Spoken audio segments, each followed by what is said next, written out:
Tlhamalalo go tswa mo SABC Studio 10 Auckland Park, Johannesburg. Ke nna ke Adimilo Malusi mme ke na le Trifosa Ntsolengwe. Re go tlisetsa kgaso ya dikgang tsa Setswana. A re iketle mmogo ka tshedimosetso. Mo kgasong eno re utlwa fa maemo a ritibetse kwa Riverley. Ditlhwatlhwa tsa dijo go tshwana le ditamati di fokotsegile. Setlhopha sa bolotloa sa Afrika Borwa se ipakanyetsa go nkgisana magwafa le ditshimega New Zealand. Tla re diale. Maemo a ritibetse kwa Riverley kwa borwa ba Johannesburg morago ga ditshupetso tsa baagi kgatlhanong le go rafa kwa kgaolong eo. Barafi ba le batlhano ba bolailwe ka go thuntsiwa mo bokhutlong jwa beke. Baagi ba ba shagetseng ba re go ntse go le dintwa ka ditlhobolo kwa lefelong la baipei la Zamimpilo le dikgaolo tse di mabapi mo dikgweding tse di sa tswang go feta. Tona ya mapodisi Bekicele o ne a etetse kgaolo eo maabane. Maemo a boetse sekeng morago ga ditlhakatlhakano tseo di neng tsa runya go tloga ka Sontaga. Tona ya mapodisi Bekicele o na etela lefelo leno maabane mme a solofetsa gore ditirelo tsa sepodisi di tlile go matlafadiwa go netefatsa tlhomamiso ya molao le toka. Fela baagi bangwe ba tsogile ba kgobegile marapo ka ntlha fa ba sa bone sepodisi. The minister said no, everything will happen within 24 hours. He engaged with the Minister of Minerals and Resources and Energy, engaged with Labour, engaged with every other stakeholder. But currently, as you can see, you're the media, there's no police visibility here. So it looks like our plea has fallen on deaf ears again. Go le jalo bolaodi ba sepodisi bo netefaditse gore ditirelo tseo di tlile go tlhomiwa. These units are being brought in to ensure we apprehend these illegal miners and put a stop to these illegal operations. Our focus is to ensure law and order is restored in this particular area. Ka kwa letlhakoreng le lengwe la toropo eno, kgwebo e seng ka fa molaong ya go rapa diminerale mo mining ono wa bogologolo tala e tsweletse. Barafi bano ba ba bidiwang bo Zamazama ba re setlhopha seo se batlang go tsaya taolo mo lefelong leno ke sone seo se tsweletsang ditlhaselo tseno. Mona ba haia ga ba tshwenye empa fela ka tlhasetse ke dira re na le dira tse ntseng di tlhaela ka masaeteng tse tlang mona mo re sebetsang di tlo go lwantsha. Ga fungwana go gona le batho ba ga tlelang mona ka dithunya tse kgolo ba tlotla ba ga thunya ba ga bolaya mona jwale ka nnete ba haiwa mona ba tlamea go lla gobane ka nnete ke motse ka nkena go thunyanwa fela mono go sa shebe taba batho gona ba go kae. We need answers. Who is the owners of these areas that is left abandoned? And due to them abandoning the area, this is why we are suffering with all these open pits. We have lots of illegal foreigners that are coming in. Barafi ba maene ba ba seng mo molaong ba le batlhano ba thuntshitswe le go bolawa mo mafelong a beke e fetileng. Mapodisi a solofeditse gore a tlile go dira mebila ya lefelo leno e bolokegileng go baagi botlhe. Molemo one motho SABC News, Riverley, Johannesburg.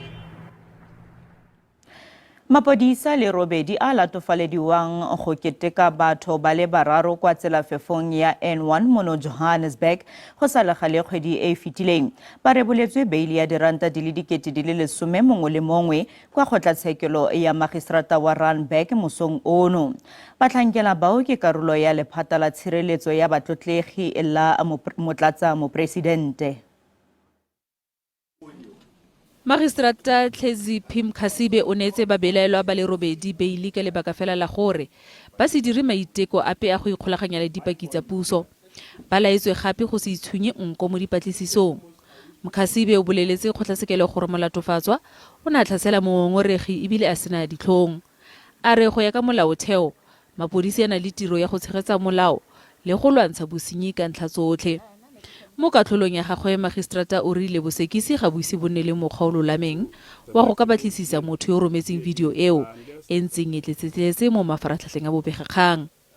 A re ga go mo dikgatlhegelong tsa bosiamisi go baya molatofatswa kwa kgolegelong fa bosekisi bo santse bo tsweletse ka dipatlisiso. Kgotlatshekelo e sweditse gore bangongoregi ga ba supa mmelaelwa mme bosekisi ga bona maikemisetso ape a go dira parade ya go supa mmelaelwa. A re wa itse gore paki e tona e tshotseng video eo e santse e tshwanetse go supiwa. Ian Cameron wa Action Society a re katlholo e ke matlhotlapelo. o latofatsa kgotlatshekelo ka go tsaya letlhakore la mapodisi. Kgetsi e buseditswe morago go fitlhelela lwetsi a le 27 fa go santse go tsweletswe ka dipatlisiso. Mokhuduthamaga wa pele wa lefapha la ditiro tsa setšhaba kwa Northern Cape yo gape e neng e le motlhankela mogolo wa ANC John Block o reboletswe beili ya diranta di le dikete di le 50 kwa kgotlatshekelo ya magistrata wa Kimberley.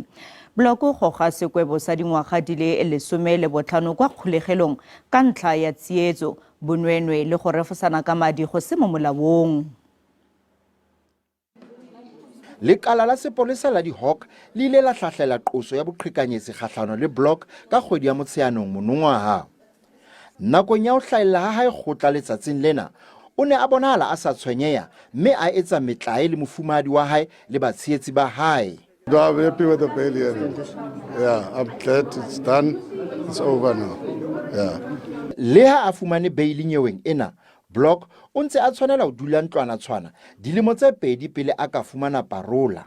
He has, in terms of Section 60 of Criminal Procedure Act, the right to apply for bail because he's in custody and he can at any stage before the judgment can be made on this second charge. He can apply for bail.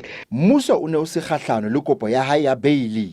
Jwalo ka botjhotjhisi ha ga fumana lebaka la hore ka mohanela ka bail.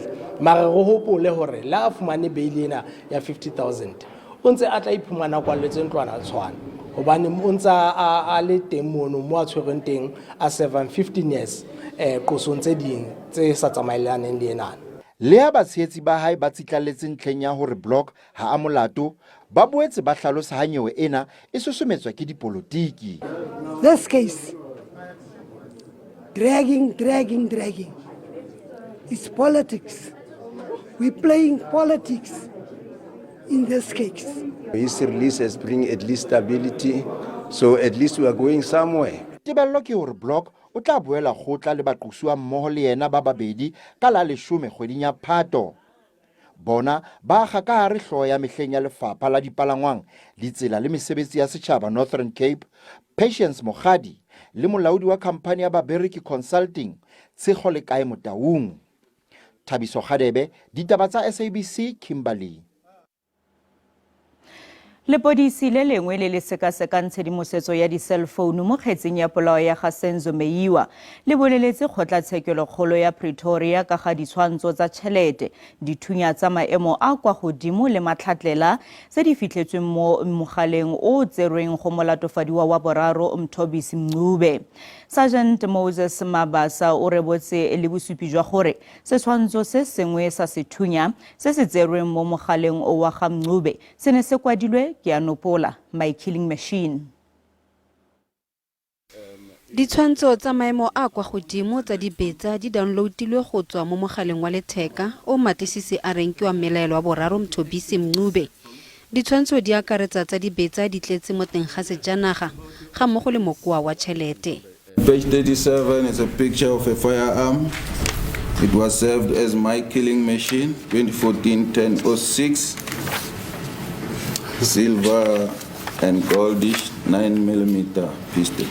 On page 38, it's a picture served as IMG 201405 WA0003 2014-1003.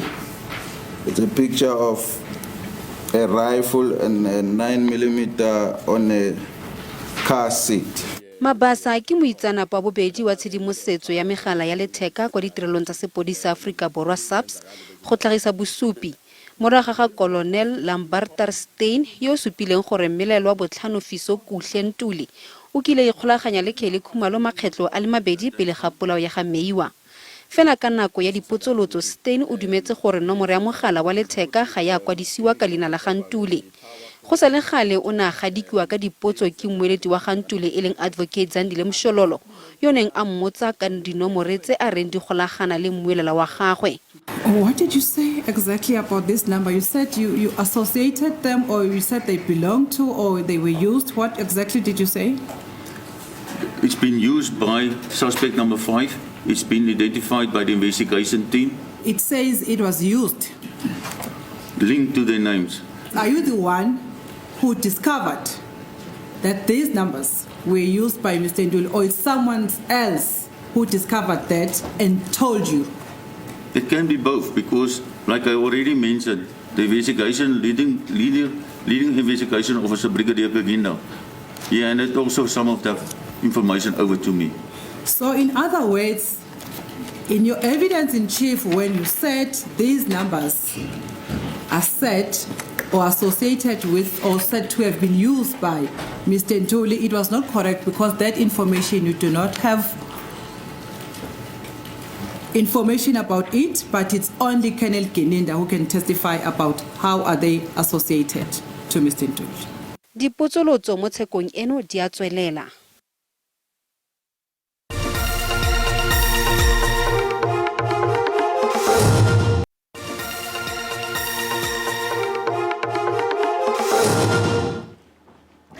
Baagi ba kwa Burgersfort ba lwatofatsa masepala wa selegae ka go dirisa diranta di le dimilione di le 11 mo tseleng e seng gone.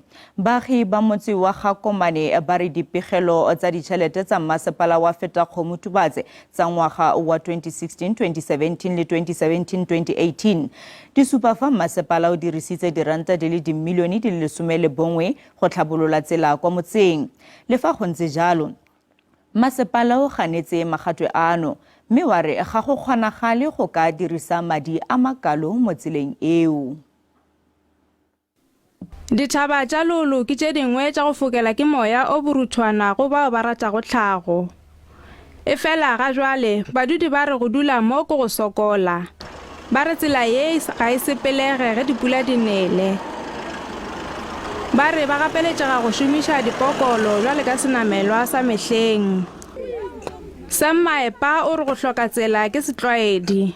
Ka tsela e go bile bothata ka kudu ka gore re thomile re sepela ka maoto, re ya sekolong ka maoto, re rwala batho ka maoto ka mmele. Badudi ba re ye ga se tsela yeo ba bego ba lebeletše gore ba tla phela ka yona mengwaga ka gare ga demokrasi. Ntwe bohlokwa ye kwe e re gakantšha go mo nageng ya Gakomane re gakantšha ko gore banna a go sana naga go hlaka ka nako ya dokumorasi a go sana motho go hlaka ka nako ya dokumorasi ka gore ba re boditše gore go na le dokumorasi motho mongwe le mongwe mo fihlelela ke ditirelo jwane rena ane jwane ga rena mmasepala. Badudi ba latofatša masepala ka go jabetša mašheleng a dimilione tše 11 ao a bego a beeleditšwe go aga tsela. A re tsebe ya gore matlwalo spendile 11 milione gona tsela ntse e le kae a e dirile kae ka gore swantse gore ga e dira a fete mo pele mo mošate re tsebe gore masepala o spend tšhelete ka ge e le masepala o ganeditše ditatofatšo tša gore ba jabeditše mašheleng ao. Taba ya gore masepala o ka bo šomišitše dimilione tše 11 go ka gola tsela ga se yona. Re a kgontišiša gore šheleng e šomile ka baka la gore be re hirile metšhene le tše dingwe e fela gore ka fihla mowe go palopalo ya 11 milione ga se le gore masepala o šomišitše mašheleng a go lekana le ao. Masepala wa Fetakgomotubatse o re ba tlo etela badudi go ba reriša ka ga sello sa bona.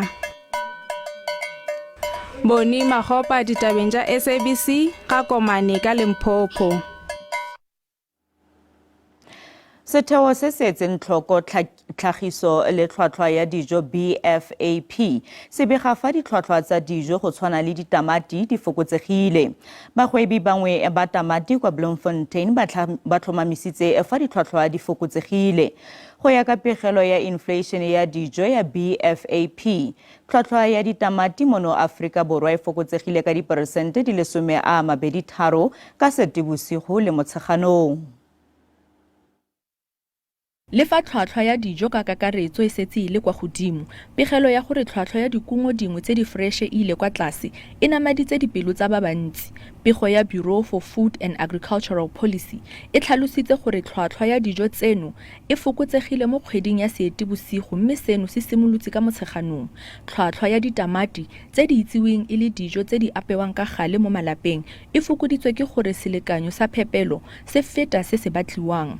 Bagwebi ba ditamati mo Bloemfontein ba re le bone ba lemogile phetogo go tlhwatlhwa ya ditamati. No, like ha ke re ntho gona fumana ga ke rekile 20 boxes tse ke kgona ga 20 boxes ka boma 200 20 boxes kgona ga ke re because fumana box ya tamati ha le cheap ndo fumana gona la boma 20 rand ya boma 30 rand so ndo fumana ga 10 rand ke na le boma 10 box ya 600 rand ndo fumana ga ke na le ihle gona e na le go be cheap like no ke kgona ga ka mo 500 rand fumana boma 30 box ke bona ntse tura at least ile class hanyanyana empa hentse le tura tamati no ya re ntse ile class mara ha re tsebe gore na e tlonyolwaneng go price ya teng ha di dinqeleng ya fluctuate e go re e tsamaje ha re tsebe e nyolwa ha o le jwang e thewa ha o le jwang hona le go thola se shutile ha o le se le tuko feta ka mogho re ka ile belang ga teng. Go ya ka moitseanape wa ikonomi ya temothuo go solofetse gore tlhwatlhwa ya ditamati e tla tswelela go tsega mo kgweding ya Phatwe o boetse a re ka ntlha ya maemo a bosa a tsididi go solofetse gore ditamati di tla nna dintsi mo go yona kgwedi eno. Tomato prices are really sensitive to changes in the seasonality of its production. We have seen this year that prices went up significantly during April when we usually see high demand, prices that traded just between 13 and 14 rand per kilogram. However, since then, since May and June, we have seen really prices coming down significantly, and which is based on the volumes entering into the market. Fa go akangwa ka kgwedi ya Seetebosigo fela go na le dilo dingwe tse di bontshang gore ditlhwatlhwa di tla fokotsega le go boela kwa maemong a tsone a tlwaelegileng mo dikgweding tse di mmalwa tse di tlang. Kamogelo Siekwi, SABC News, Bloemfontein.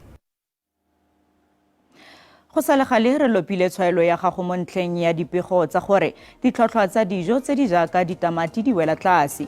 Go begwa seno e le ka ntlha ya fa dikuno tsa mofuta ono wa dijo di le kwa godimo fa go bapisiwa le theko ya tsone. Re boditse gore a wena o setse o lemogile kwelo tlase ya ditlhotlhwa tseno kgotsa o bona go itshwanna fela mme o tsibogile jana mo WhatsApp. Ke bona ditlhotlhwa di tlhatlogela go godimo and then ga ba fokotsa gannyane ga ba fokotse go lekana le ga ba tlhatlhosa ditlhwatlhwa. Go bua nnete nna ga ise ke itemogele sepe ka gore se santse ke reka tamati ile nngwe ka 350 or 4 ranta. Bothata ke gore ba rekisi ga ba oketsa ditlhwatlhwa ba di oketsa ka tšhelete e go godimo mme ga ba di fokotsa ka tšhelete e go tlase ke bone bothata joa. Aowa le theko ya dijona a ene bokaone dijo di sa tura nna ke bone phapang na ebile morete twaeletse o no babela ke bophelo ba matšatša dilo di a tura re ja pila re sa ja re latlha re ja re beya re a seketša so dijo di a tura a ona bokaone.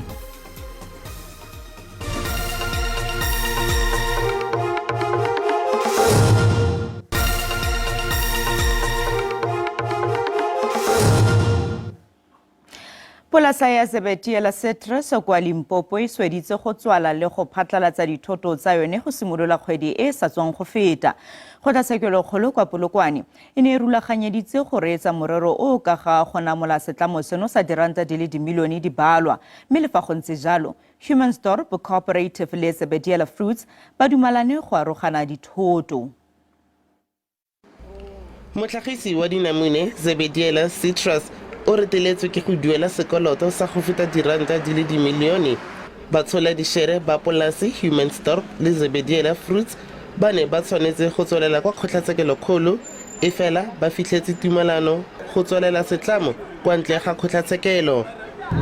Go ya ka the applicant e leng Human Store Co-op ba ile ba ya ko Cipro ba ya go humana lengwalo leo le bitswago CM26LIQ e le go lengwalo leo le reng rena le mabjatla le SABC Fruits re liquidate SABC Fruits voluntarily.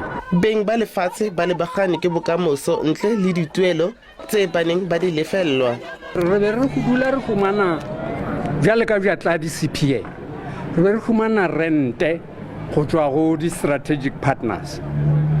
Rente ya ona yeo mabjatladi ba beng ba fiwa 50 rand ka kgwedi ba bang ba bona ba be ba ithabela e seng nna gomme ba beng ba ithabela ba latlhegetse because ba ka sa ikhumana 50 rand eo.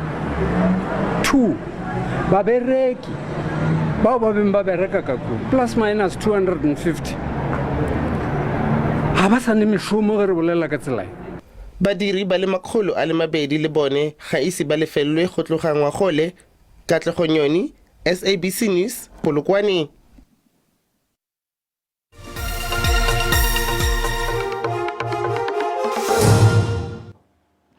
Banyana ba mo kgatelelong ya go tswelela go nna le seabe mo sejaneng sa lefatshe sa basadi sa FIFA. Setlhopha se batla go nna le seabe mo legatong la ditlhopha di le 16 la tournamente eno o kwa Wellington kwa New Zealand. Gore seno se atlege le kgetlo lwa ntlha mo historing, setlhopha seno sa ga Desiree Ellis se tshwanetse go fenya Italy. Mme le fa go ntse jalo, ga ba ise ba tsamaye ba fenye motshameko ope kwa sejaneng sa lefatshe mo nakong e fetileng. When you get onto the training field, you see the commitment, you see the energy. You know this team still wants to go, that extra push. Because we know we've come here, to go to the second round. That was the plan, and the plan hasn't changed. It's now up to us tomorrow to put that plan in place and make sure that we get the result that we deserve, because we haven't really got what we deserved out of this tournament. We played so well and didn't get the rub of the green. Oh, it's been said, but we don't cry over spilled milk. We have to move on. We have to push because we still have the chance to go into the next round. We are high in spirits and we are working together to make sure that we get the results out of that game.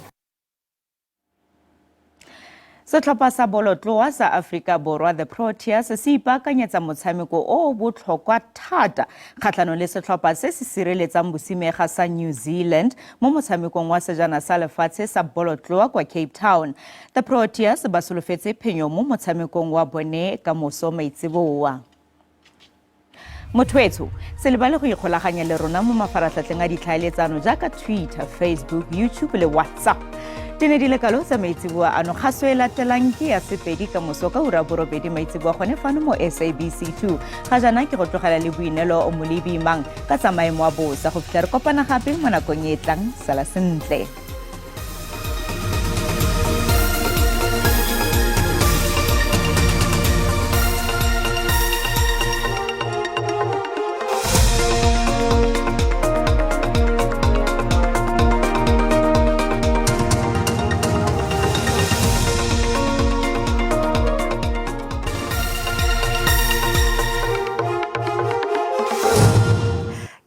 ke a leboga ke adimile ke le dumedise babogedi ko gae a re lebelele maemo a bosa bosigo jwa gompieno fa re lebelela naga ka bophara go tla nna le gone go apoga mme re lebelele karolo ya Limpopo le Mpumalanga go tla nna le masarasarana a pula diperesente di le 30 mme re lebelela ko karolong ya Western Cape go tla nna le gone go nna le melelo ya naga mme bogare jwa naga bo tla nna le gone go itemogela tlhabo ya letsatsi re lebelele karolo ya Gauteng Limpopo go ya ko Mpumalanga tla nna le gone go wela ke mowane mme seo tla nna le gone go nna sekgoreletsi mo bakgweetsing le karolong ya OR Tambo mme re lebelele gape di-temperature tsa rona fa re lebelela Free State go tla nna le gone go natsididi mo mosong ko Bothaville ka grata ile lefela go a go le 10 re lebelela Kroonstad le teng ka grata ile nngwe go a go le 17 mo Thapameng lebelela province ya Bokone Bophirima le teng mo provinceng mo mosong go tla nna le gone go natsididi Mahikeng ka digata di le 4 go a go le 10 re lebelela gape Volmaranstad le teng ka grata ile nngwe go a go le 10 mo Thapameng province ya Limpopo le teng mo province e Gauteng Pretoria e tla nna tsididi mo mosong ka grata le 5 go a go le 10 Johannesburg ka gata di le 2 go a go le 17 mo Thapameng lebelela ko Limpopo le teng mo provinceng go tla nna tsididi mo mosong Polokwane ka digata di le 6 go a go le 17 mo Kopane ka digata di le 7 go a go le 19 mo Thapameng Mpumalanga le teng mo provinceng go tla nna tsididi mo mosong Carolina ka grata ile 1 go a go le 15 mo Thapameng la Sekunda ka gata di le fela go a go le 10 mo Thapameng province ya KwaZulu-Natal go tla nna le gone go nna le tlhabo ya letsatsi mo provinceng re lebelela Richards Bay ka grata di le 7 go a go di le 11 Pietermaritzburg ka grata di le 4 go a go di le 20 lebelela Eastern Cape le teng go tla nna le gone go nna go itekanela mo province go tla nna le tlhabo ya letsatsi Somerset East ka grata di le 2 go a go di le 21 Gqeberha ka digata di le 7 go a go di le 20 province ya Western Cape le teng mo provinceng go lebega go itekanetse thata Worcester ka digata di le 3 go ya go di le 21, Riversdale ka gata di le 2 go ya go di le 21 mo Thapameng. Northern Cape le teng mo profenseng fa re lebelela ko bophirima jwa naga go tla nna le gone go nna le tlhabo a letsatsi Calvin ya ka digata di le 3 go ya go di le 19, re bela Carnarvon ka gata di le 0 go ya go di le 21, a Pinteng le teng go tla nna tsididi mo mosong ka grata e le 1. Maemo a bosa fela fano a re kopane gape mo nakong e tlang.